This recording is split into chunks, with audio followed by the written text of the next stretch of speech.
Yesus di hadapan Pilatus. Lalu bangkitlah seluruh sidang itu, dan Yesus dibawa menghadap Pilatus. Di situ mereka mulai menuduh dia, katanya, telah kedapatan oleh kami bahwa orang ini menyesatkan bangsa kami dan melarang membayar pajak kepada Kaisar. Dan tentang dirinya ia mengatakan bahwa ia adalah Kristus, yaitu Raja.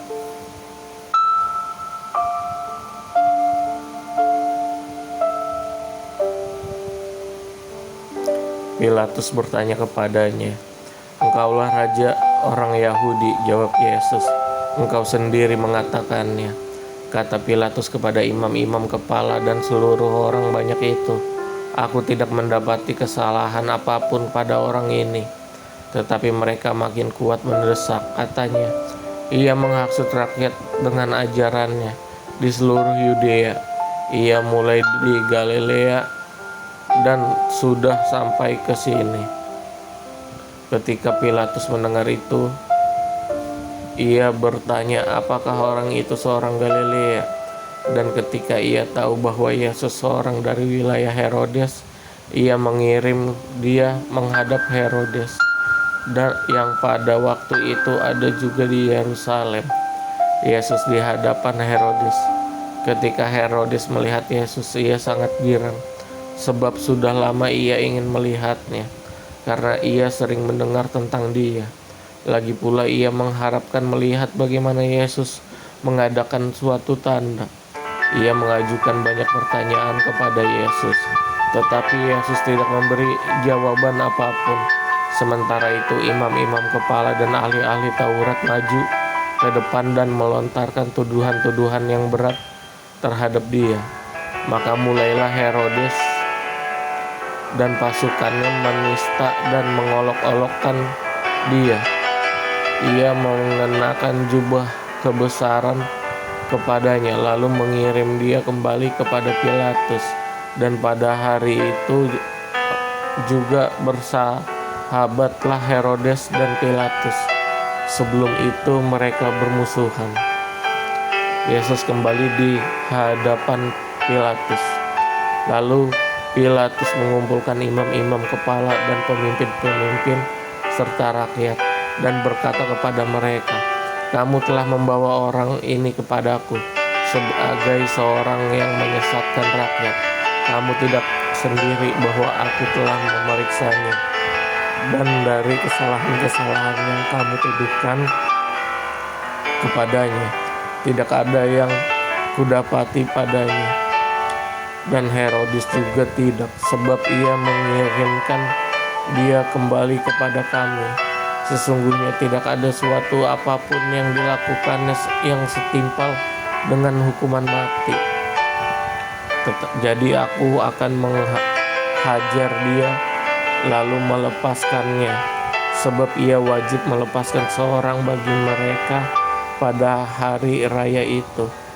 Tetapi mereka berteriak-teriak bersama-sama, "Nyahkanlah dia, lepaskanlah Barabas bagi kami." Barabas ini dimasukkan ke dalam penjara berhubung dengan suatu pemberontakan yang telah terjadi di dalam kota, dan karena pembunuhan. Sekali lagi Pilatus berbicara dengan suara keras kepada mereka, karena ia ingin melepaskan Yesus. Tetapi mereka berteriak membalasnya, katanya, "Salibkanlah dia, salibkanlah dia." Kata Pilatus untuk ketiga kalinya kepada mereka, "Kejahatan apa yang sebenarnya telah dilakukan orang ini?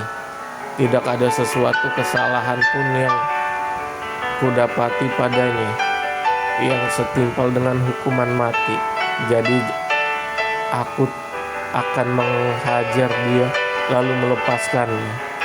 Tetapi dengan berteriak mereka mendesak menuntut supaya ia disalibkan. Dan akhirnya mereka menang dengan teriakan mereka. Lalu Pilatus memutuskan supaya tuntutan mereka dikabulkan, dan ia melepaskan orang yang dimasukkan ke dalam penjara karena pemberontakan dan pembunuhan itu sesuai dengan tuntutan mereka. Tetapi Yesus diserahkannya pada mereka untuk diperlakukan semau-maunya. Yesus dibawa untuk disalibkan.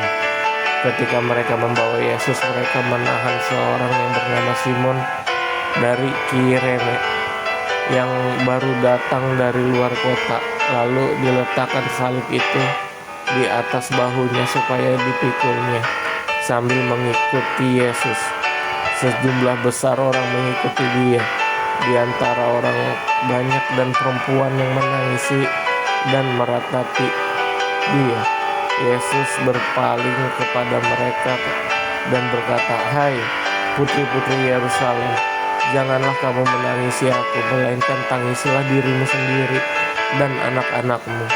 Sebab lihat, akan ada tiba masanya orang berkata, berbahagialah perempuan yang mandul dan yang rahimnya tidak pernah melahirkan, dan yang susunya tidak pernah menyusui. Maka orang akan mulai berkata kepada gunung-gunung, runtuhlah menimpa kami, dan kepada bukit-bukit timbunlah kami. Sebab jikalau orang berbuat demikian dengan kayu hidup, apakah yang akan terjadi dengan kayu kering?" Dan ada juga digiring dua orang lain, yaitu kedua penjahat, untuk dihukum mati bersama-sama dengan dia.